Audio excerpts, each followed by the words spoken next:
رشک کرنا اچھی بات ہے، کاش مجھے بھی یہ مقام مل جاتا، لیکن جو بیماری ہے وہ ہے حسد۔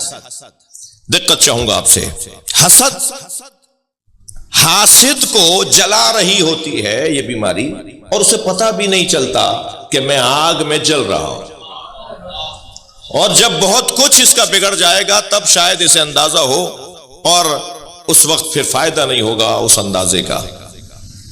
میں اپنے ان بچوں اور جوانوں سے کہوں گا، خبردار کسی کو ترقی کرتے ہوئے دیکھ کر چھوٹا دل نہ کیا کرو، اپنا دل چھوٹا نہ کیا کرو، بلکہ اگر کوئی ترقی کر رہا ہو تو اللہ کا شکر ادا کرو کہ کوئی تو خوشحال ہوا۔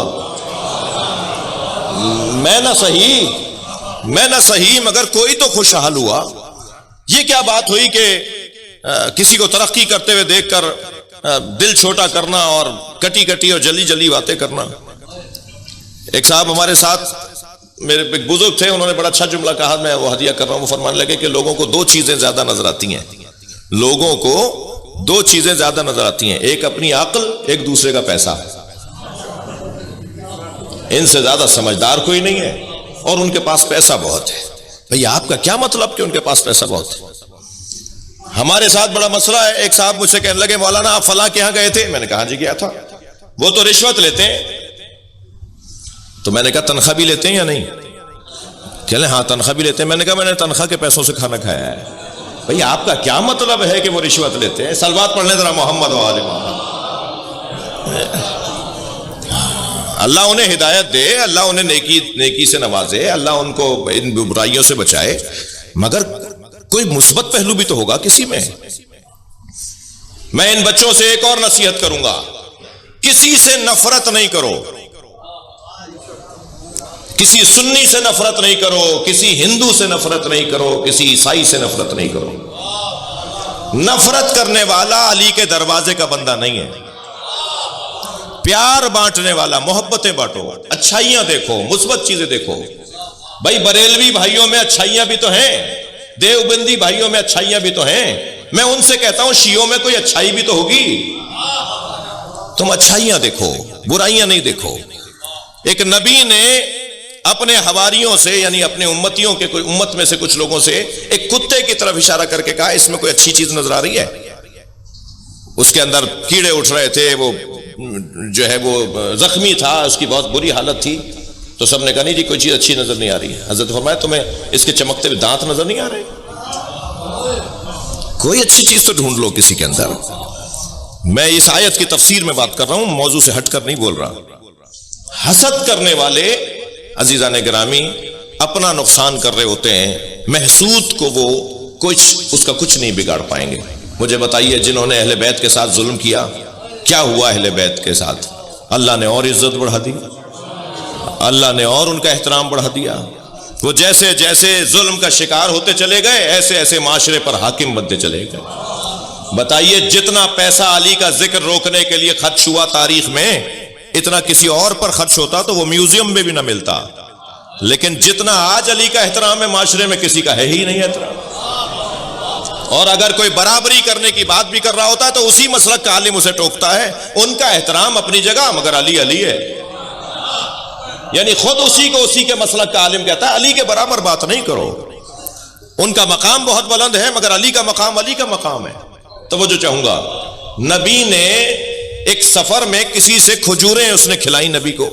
سرکار نے کھجوریں کھا کے فرمایا جب مدینے آؤ گے تو میں بھی تمہیں کھجوریں دوں گا۔ سرکار کی رحلت ہو گئی، وہ آ گیا، حضرت ابوبکر کا دور ہے۔ اس نے کہا نبی نے فرمایا تھا مدینے آؤ گے تو کھجوریں دوں گا۔ حضرت ابوبکر نے بے ساختہ کہا علی کو بلاؤ۔ مولا علی تشریف فرما ہوئے، حضرت ابوبکر نے فرمایا علی یہ کھجوریں مانگ رہا ہے، نبی نے اس سے وعدہ کیا تھا کہ مدینے آؤ گے تو کھجوریں کھلاؤں گا۔ مولا علی نے 3 مشت کھجوریں اس کے دامن میں ڈال دی۔ صحابہ اکرام نے پوچھا یا ابوبکر یہ کام تو آپ بھی کر سکتے تھے؟ فرمانے لگے جب میں غار میں نبی کے ساتھ تھا تو ساری رات یا اللہ کی باتیں ہوئی ہیں یا علی کی باتیں ہوئی ہیں۔ ساری رات سرکار نے مجھ سے اللہ کی بات کی ہے یا علی کی بات کی ہے، اور جو علی کی باتیں مجھ سے کی ان میں سے ایک بات نبی نے یہ فرمایا انا کفایا۔ میں نے کیوں کہا علی تم دے دو؟ فرمایا انا کفایا وکفا علی فی العدل سوا، میرا ہاتھ اور علی کا ہاتھ عدالت میں ایک جیسا ہے۔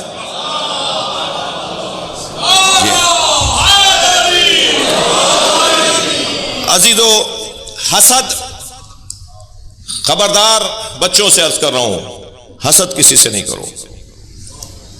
یہ وہ بیماری ہے جو اہل بیت کے دشمنوں میں پائی جاتی ہے، اہل بیت کے چاہنے والوں میں نہیں ہونی چاہیے۔ اس لیے کہ اہل بیت کے ساتھ حسد کی بنیاد پر اس آیت کی تفسیر میں مولا علی نے فرمایا کہ ہمارے ساتھ ایسا ہوا ہے۔ محبت کیسے کسی کی حاصل کی جائے؟ محبت کیسے کسی کی حاصل کی جائے؟ سورہ یوسف میں حضرت یوسف کے بھائیوں نے بابا کی محبت حاصل کرنے کا ایک طریقہ اپنایا ہے، اور قرآن سورہ مبارکہ نساء میں اللہ نے محبت حاصل کرنے کا ایک اور طریقہ بتایا ہے۔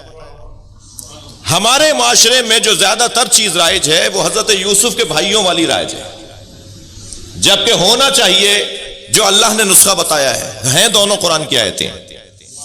سورہ یوسف کے اندر ہے کہ حضرت یوسف کے بھائیوں نے سب جمع ہو کر، 11 بھائی جمع ہو کر کہتے ہیں اقتلوا یوسف واخوہ انا هو احب الی ابینا منا، آؤ چل کر یوسف کو اور یوسف کے بھائی کو قتل کر دیتے ہیں، اس لیے کہ یوسف بابا کے نزدیک ہماری نسبت زیادہ قربت رکھتا ہے، بابا اس سے زیادہ پیار کرتے ہیں، جب ہم اسے مار دیں گے تو پھر ہم ہوں گے، بابا کی محبت ہمیں مل جائے گی۔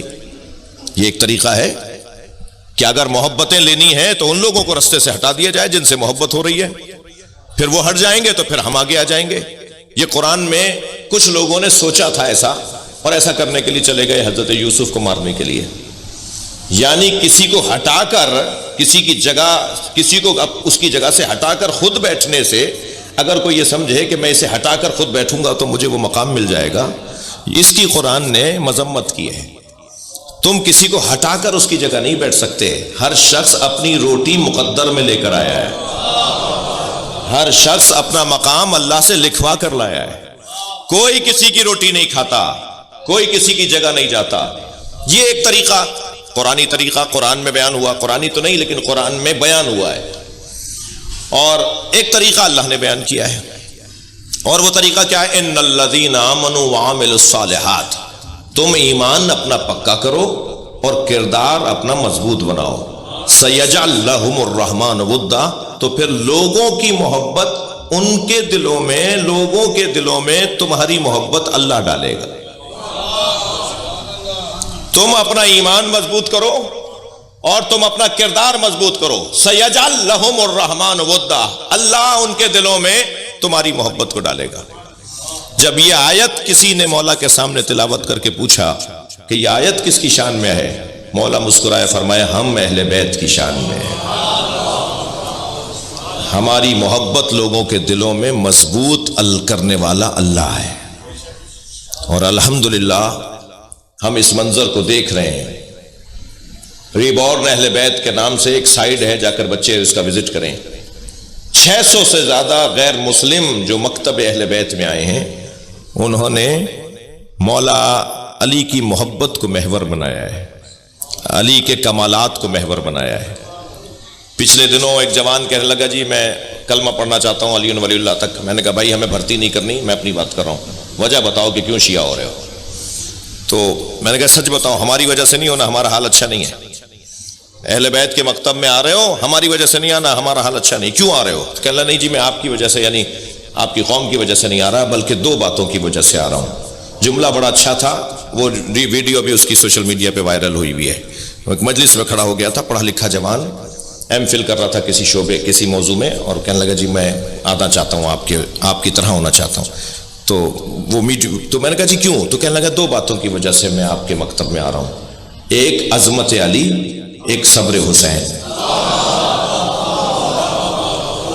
کیا کمال کا جملہ ہے!